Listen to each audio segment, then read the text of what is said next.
संदीप दीक्षित भी पहुंच चुके हैं वोट कास्ट करने के लिए। तस्वीरें हम दिखा रहे हैं, कुछ वक्त पहले हमारे सहयोगी बता भी रहे थे कि संदीप दीक्षित बहुत सुबह ही पहुंचेंगे वोट कास्ट करने के लिए। तो एक फर्स्ट टाइम वोटर को, जो पहले जो वोटर है उनसे अंजलि ने बात की, मुझे लगता है कि अपने बूथ पर संदीप दीक्षित मुझे पहले व्यक्ति नजर आ रहे हैं प्रत्युष, जो कि वोट कास्ट करने के लिए पहुंचे हैं वहां पर।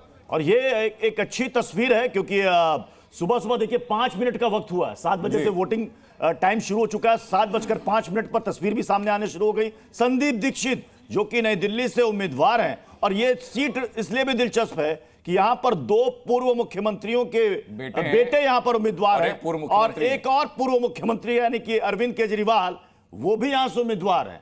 और देखिए एक उम्मीदवार सुबह सुबह 7:05 पर वहां पहुंचकर वोट कास्ट करते नजर आ रहे हैं, संदीप दीक्षित। लोग कह रहे हैं कि इस बार का मुकाबला त्रिकोणीय बना दिया है कांग्रेस ने। हमारे साथ स्टूडियो में कुछ खास मेहमानों का पैनल हमारे साथ मौजूद है। हमारे साथ हैं राम कृपाल सिंह सर, वरिष्ठ पत्रकार हैं। हमारे साथ हैं रविंद्र सैरन जी, वरिष्ठ पत्रकार, मुकेश केजरीवाल जी, वरिष्ठ पत्रकार, अक्कू श्रीवास्तव सर भी हमें थोड़ी देर में ज्वाइन करने वाले हैं। सबसे पहले मैं ग्राउंड का रुख करूंगा, लेकिन एक छोटा सवाल मैं राम कृपाल सर आपसे लूंगा। इतने चुनाव आपने देखे, इतने चुनाव देखे, इस बार 2025 का चुनाव क्या आपको थोड़ा अलग लग रहा है कि बिल्कुल सेम पैटर्न पे जा रहा है? नहीं, देखिए दिल्ली का चुनाव अभूतपूर्व है, कई मामलों में अभूतपूर्व कहूंगा, क्योंकि जो तीनों पार्टियां लड़ रही हैं, तीनों पार्टियों के लिए विचित्र स्थिति है। बीजेपी के लिए यह है कि मोदी जी तीसरी बार प्रधानमंत्री बन गए और उनके नाक के नीचे ही दिल्ली में बीजेपी असफल होती जा रही है। दूसरी तरफ कांग्रेस के लिए यह है कि पहली बार कांग्रेस को इंडिया अलायंस के पार्टनर भी छोड़ कर खड़े हैं। एक उसको मौका है कि अपने बूते वो रिवाइव कर सकती है कि नहीं, देश के लिए विकल्प बन सकती है कि नहीं। और केजरीवाल के लिए कि जो अन्ना हजारे से एक वैकल्पिक राजनीति की बात उठी थी, जिसको फ्रीबीज तक में कन्वर्ट कर दिया उन्होंने, वो सफल होगी या विफल होगी, ये बड़ा मुद्दा है। इसलिए इस बार का चुनाव जो दिल्ली का है, चाहे भले स्थानीय आप कहें छोटे से सा राज्य है, लेकिन ये राष्ट्रीय रूप स्तर पर बहुत बड़ा संदेश देने वाला चुनाव। लेकिन सर, जो कांग्रेस की बात आपने कही, कांग्रेस चुनाव लड़ रही है, कांग्रेस डेकोरम पूरा करते हुए, कोरम पूरा करते हुए ज्यादा दिखी है, बल्कि संदीप दीक्षित इंडिविजुअल इतने प्रचार में एक्टिव दिखे, इतनी बाकी पूरी कांग्रेस दिखी है। बिल्कुल आप सही कह रहे हैं कि मैं केवल एक लाइन कह दूं, आप ही के चैनल पर मैंने 2 दिन पहले ही कहा था कि 2.5 कोड़ी वोट डाला आपने, क्या लगता है मतदाता जो है उसकी क्या मुद्दे रहने वाले हैं?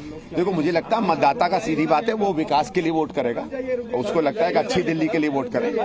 We are joined by Sandeep Dixit exclusively, sir. What do you have to say? What is the stand here in terms of this election? देखिए, मेरा सिंपल है। I think people will vote for develop Delhi. People should vote for a good candidate, whoever meets his or her aspirations.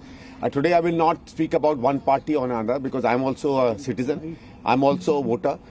I've also voted for a candidate that I think is best for Jangpura, which is where I'm staying, and I hope people will vote for the person who is best for their area. मैं ये चाहता हूँ कि हर आदमी vote करे, उसके लिए vote करे जो कैंडिडेट उनको लगता है कि उनकी आकांक्षाओं अपेक्षाओं में साथ बैठेगा। उस पार्टी के लिए वोट करें जिसकी सरकार दिल्ली को एक बेहतर दिल्ली बना पाएगी।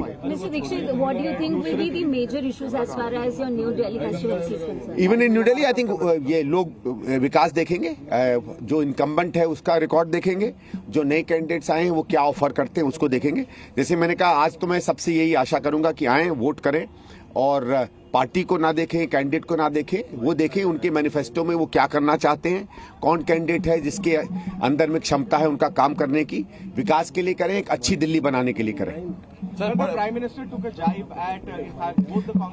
Today I'm not going to talk about politics and party. It's a date for vote and we should vote. Sir, बड़े नेताओं ने आपके पक्ष में अपील की है, पप्पू यादव ने, शशि थरूर ने, नवजोत सिंह ने, क्या कहेंगे उनके? देखिए, मैं उनका धन्यवाद करता हूँ, मेरे मित्र भी हैं, शायद उन्होंने मेरा काम देखा है और इन लोगों ने अपील की है, तो मैं आप कैंडिडेट ना देखें, आप देखें तो पार्टी का मैनिफेस्टो देखें।